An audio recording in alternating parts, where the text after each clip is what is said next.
გადაშენებული ცხოველები, რომლებიც ძველი ეგვიპტელების დროს არსებობდნენ. უძველესი ეგვიპტე პირამიდების, ფარაონების და ტექნოლოგიების ქვეყანა. დღევანდელი ეგვიპტის ტერიტორიაზე ცივილიზაცია ჯერ კიდევ 5000 წლის წინ არსებობდა. ეს საკმარისი დრო არა მარტო სახელმწიფოს, არამედ პლანეტის შესაცვლელადაც. შესაბამისად, საერთოდ არაა გასაკვირი, რომ ეგვიპტის არსებობის მანძილზე ფლორა და ფაუნა ძალიან შეიცვალა. ფლორასა და ფაუნასთან ერთად კლიმატმაც რაღაც ცვლილებები განიცადა. დღევანდელ ვიდეოში განვიხილოთ გადაშენებულ ცხოველებს, რომლებიც ძველი ეგვიპტელების დროს ჯერ კიდევ არსებობდნენ. ამასთანავე შევეცდები შევეხო ქვეყნის ისტორიასა და კულტურასაც. ის დღევანდელი ეგვიპტეა. პირამიდები, ქვიშა, ბედუინები, კიდევ უფრო მეტი ქვიშა, უკიდურესად ღარიბი მოსახლეობა, დაანგრეული ქალაქები და განათლების დაბალი დონე. ქვეყანა ტექნოლოგიურად მსოფლიოსთან ჩამორჩენილია, თუმცა ყოველთვის ასე არ ყოფილა. მოდით გადავიდეთ წარსულში.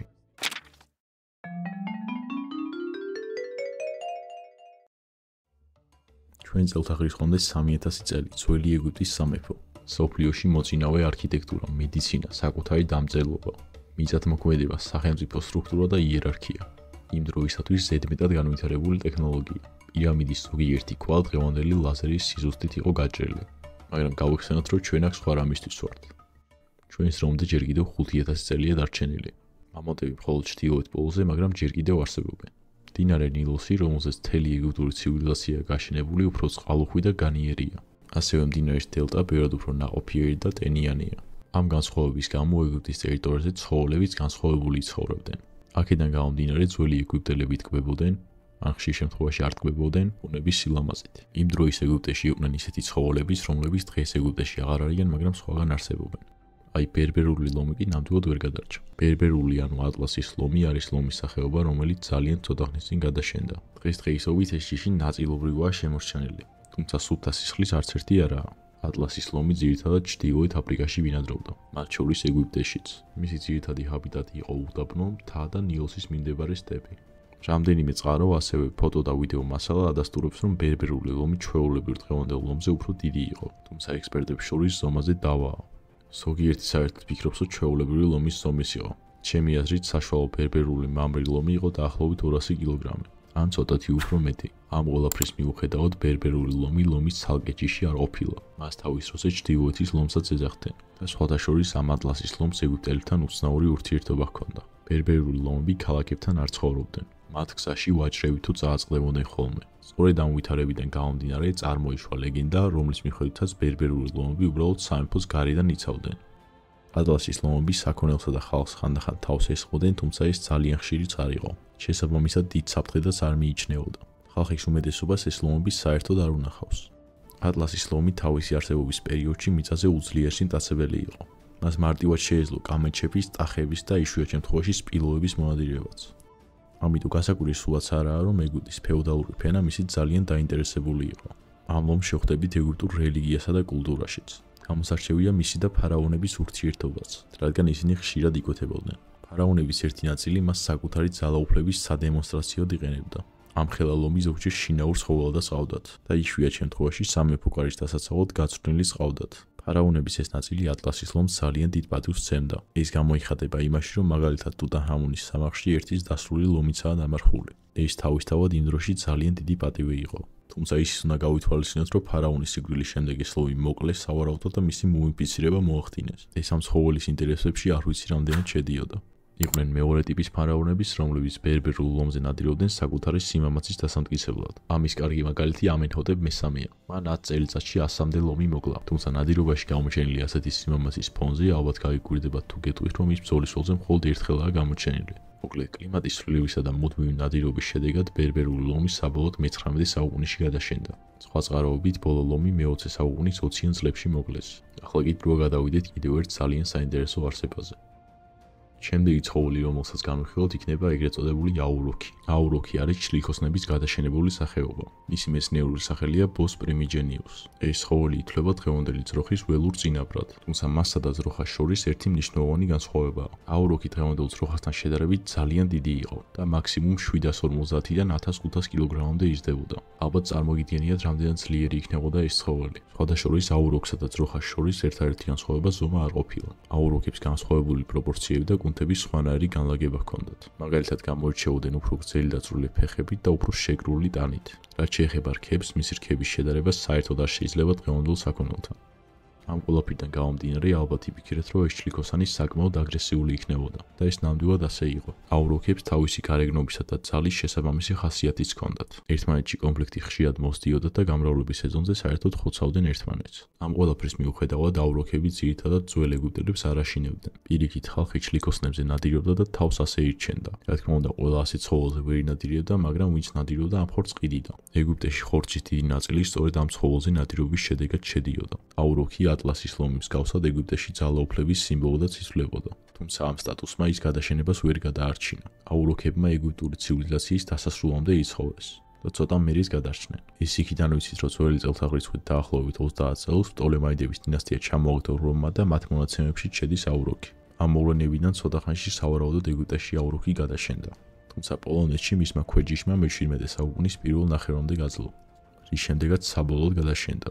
აუროქი საინტერესო ცხოველია, თუმცა ჩვენ ისე ის შემდეგ წელზე მისტიკური ნამდვილად არაა. არსება, რომელზეც ახლა ვისაუბრებ, ეგრეთ წოდებული ბენუ ჰერონია. ჰერონი ინგლისურად ნიშნავს ყანჩას. შესაბამისად, ეს ცხოველი გიგანტური გადაშენებული ყანჩის სახეობაა და როგორც პრეისტორიული ცხოველების უმეტესობის შემთხვევაში, მთავარი განმასხვავებელი აქაც ზომაა. ძველი ეგვიპტური ნახატების მიხედვით, ეს ფრინველები საშუალოდ ადამიანზე მაღლები იყვნენ. ექსპერტების ვარაუდით კი ეს ყანჩები დაახლოებით 2 მეტრამდე იზრდებოდნენ. შედარებისთვის, კობი ბრაიანტი იყო დაახლოებით მაგხელა.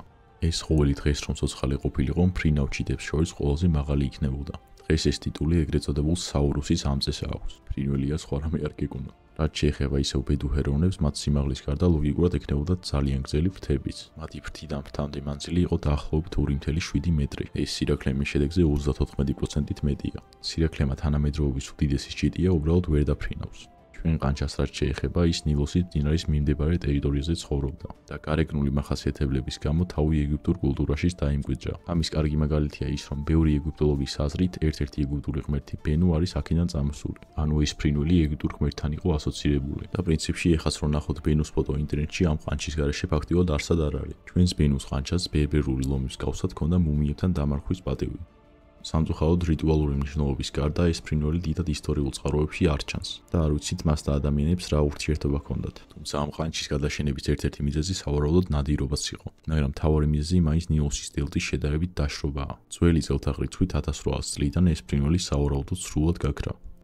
სამწუხაროდ ბედუ ჰერონი ერთადერთი ეგვიპტელი ჩიტი არ ყოფილა, რომელიც ასე გადაშენდა. ასევე შევხვდებით მეიდუმის ბაცს, რომელიც ჩვეულებრივი პატისიდან მხოლოდ შეფერილობით განსხვავდებოდა. სამწუხაროდ მისი არსებობის ერთადერთი შემორჩენილი მტკიცებულება არის ნახატები. სწორედ ამიტომ ამ ფრინველზე ლაპარაკი დიდად თავს არ შეგაწყვეტთ. ძველმა ეგვიპტელებმა რამდენიმე ისეთი ცხოველის ნახეს, რომელიც დღეს უბრალოდ ეგვიპტეში აღარ არსებობს და სხვაგან შემორჩენილია. ერთ-ერთი ასეთი ცხოველი იყო ჩრდილოური აფრიკული სპილო. ის სპილოს ცალკე ჯიში არ იყო, უბრალოდ იყო დღევანდელი ბუჩქის სპილოს ერთ-ერთი ქვესახეობა, რომელიც უბრალოდ ჩრდილოეთ აფრიკაში ცხოვრობდა. უბრალოდ ეს ქვესახეობა იყო შედარებით პატარა და ზომით აზიურ სპილოსთან უფრო ახლოს იყო, რომელიც აფრიკულზე პატარაა. ჩრდილოურ სპილოებს თითქმის ყველანაირ ჰაბიტატში შეხვდებოდით, თუმცა თვითონ ეგვიპტის ტერიტორიაზე ხშირად არ იყვნენ, რადგან მათი რიცხვი ეგვიპტურ ცივილიზაციამდეც მაგრად იყო შემცირებული. ნაწილობრივი ჰაბიტატის დაკარგვის და ნაწილობრივი ნადირობის გამო ისინი გადაშენდნენ სადღაც 2900 წელს ძველი წელთაღრიცხვით. ბევრი ექსპერტის ვარაუდით, ხალხს ძალიან დიდი წვლილი ჰქონდა ამ სპილოების გადაშენებაში. მათ რეალურად ეს ცხოველები ეზიზღებოდათ, იმიტომ რომ როცა უნდათ უბრალოდ მოდიოდნენ და მოსავალს უჭამდნენ. ამას ემატება ისიც, რომ სპილო არის საკმაოდ დიდი და მძიმე არსება და გადაადგილებისას შეიძლებოდა უნებლიე დანადგურებდა რაღაც სტრუქტურებს. სავარაუდოდ სწორედ მაგან გამოიწვია, რომ ეგვიპტელები ან აგდებდნენ ტერიტორიიდან სპილოებს, ან საერთოდ ხოცავდნენ. ამასთანავე ეგვიპტემ პირველი დანერგა სპილოს რქებისაგან და წვლებისგან ნივთების შექმნა. ეს ნივთები საკმაოდ ძვირი იყო, ამიტომ იმ დროს ბრაკონიერებიც იქნებოდნენ. ისტორიულ წყაროებში არის სპეკულაციები იმის შესახებაც, რომ შეიძლება საზნო ბანაკებში იყვნენ სპილოები. ეს რამდენად მართალია ან რა სჭირდებოდათ, ნამდვილად არ ვიცით. მოკლედ, ჩვენი ჩრდილოური სპილო ეგვიპტეში გადაშენების შემდეგ კიდევ ცოტა ხანს გადარჩა. ისეთ ქვეყნებში, როგორც მაგალითად ერიტრეა, თუმცა ფარაონები მათ სამწუხაროდ აქაც არ ასვენებდნენ, მიდიოდნენ, ნადირობდნენ მათზე და უამრავ სიცოცხლეს იწირავდნენ. ერთ-ერთ წყაროში ძალიან ამაყად უწერიეთ, რომ 120-ზე მეტი სპილო მოკლეს ერთ ნადირობაში. სხვა ისტორიული წყაროების მიხედვით კი სპილოები გამოიყენებოდნენ შინაურ ცხოველებად, ომში გასაშვებად და ზოგადად ტვირთის გადასაზიდადაც. ხო, ეს ომის ნაწილი სწორად გაიგეთ, შეიძლება 2900 წელს ძველი წელთაღრიცხვით ეგვიპტეში გადაშენდა ეს სპილო, მაგრამ სხვაგან ისევ იყო დარჩენილი. სპილოებს ომში იყენებდა პტოლემაიდების დინასტია, რომლის ბოლო წარმომადგენელი სხვადასხვა იყო კლეოპატრა. გეტყვით, რომ პტოლემაიდების დინასტია დააარსა ალექსანდრე მაკედონელის ერთ-ერთმა გენერალმა და არანაირი კავშირი არ აქვს ეგვიპტელებთან. ისინი უბრალოდ გაეგვიპტელებური ბერძნები იყვნენ. და ეს სპილოების გამოყენების მეთოდი სავარაუდოდ კართაგენიდან არის შემოსული. მოკლედ, როგორც თქვი, ქრისტეს შობამდე 2900 წელს ბოლომდე არ გადაშენებულან ეს სპილოები, მათ კიდევ ძალიან დიდი ხანი გაძლეს. ისინი რეალურად ქრისტეს შობიდან 400 წელს რომის იმპერიამ გადააშენა. სპილოებს ხშირად იყენებდნენ სანახაობებში, რამაც მათი საბოლოო გაწყვეტა გამოიწვია. კიდევ ერთი თანამედროვე ცხოველი, რომელიც ძველ ეგვიპტეში ცხოვრობდა, იყო ჰიპოპოტამი, თუმცა მას და ძველ ეგვიპტელებს კიდევ უფრო დიდი პრობლემები ჰქონდათ ერთმანეთში, ვიდრე სპილოებს და ეგვიპტელებს. მაგალითად, ძველი ეგვიპტის სამეფოს დამფუძნებელი ნემესი, რომელსაც ნარმერსაც ეძახიან, შეჭამა ჰიპოპოტამმა. გარდაკაცმა 62 წელი მართა ქვეყანა. გასაგებია, რომ ამის შემდეგ ჰიპოპოტამებსა და ადამიანებს შორის ომი გაჩაღდა. ეგვიპტელები ბეჰემოტებს სპეციალურად კლავდნენ. ჰიპოპოტამები არიან ძალიან აგრესიული ცხოველები, ანუ ეგვიპტელებს მოსავალსაც უჭებდნენ, კლავდნენ და ასე შემდეგ. ეს იმდენად დიდი პრობლემა იყო, რომ ფარაონების ნაწილი ძალიან დიდ რესურსს ხარჯავდა ამ ჰიპოპოტამების ამოწყვეტაში. ბოლო-ბოლო მათ საკუთარ მიზანს მიაღწიეს და ჰიპოპოტამები გააგდეს ზემო ეგვიპტის სამეფოში. უпростоად ყოფილი ზემო ეგვიპტის სამეფოს ტერიტორიაზე, რომელიც რეალურად სამხრეთით იყო. მოკლედ ისინი იქაც იდევნებოდნენ და ფარაონები რიტუალებში ხშირად წირავდნენ ამის შემდეგ ბეჰემოტებს. ამ ყველაფრის მოსმენის შემდეგ ალბათ იფიქრებ, თუ ეგვიპტელებმა ბოლოს და ბოლოს გადააშენეს ბეჰემოტი ამ ტერიტორიიდან. მაგრამ რაც არ უნდა გასაკვირი იყოს, ეგვიპტის ტერიტორიაზე ჰიპოპოტამები დაახლოებით მე-19 საუკუნის დასაწყისში გადაშენდნენ. ანუ თვითონ ძველ ეგვიპტელებზე დაახლოებით 1900 წლით მეტი გაძლეს. მოკლედ ისტორიას კარგად თუ ჩაეძიები, ყველგან იპოვი რაღაცა საინტერესოს. მოკლედ ამით ჩვენი ვიდეო დასასრულს მივახლოვდა. მინდა თითოეულ მაყურებელს გადავხადოთ ძალიან დიდი მადლობა 10000 გამომწერისთვის. არ მეგონა რომ აქამდე მივახსოვდი, მაგრამ ახლა ვიცი რომ ეს მხოლოდ დასაწყისია. მანამდე თუ მოგეწონათ ვიდეო, ვთხოვთ რომ დაალაიქოთ, დააკომენტაროთ, მოგეწონათ თუ არა და ასევე გამოიცუროთ არხი. ესეთი კონტენტი ჩემახზე ახალია. ასევე ვიდეოს ცოტა დააგვიანდა, იმიტომ რომ საზარელ კლიპზე ვიძიებდი ინფორმაციას და ძალიან მალე ვიდეოს შემოგთავაზებ. მომავალ შეხვედრამდე.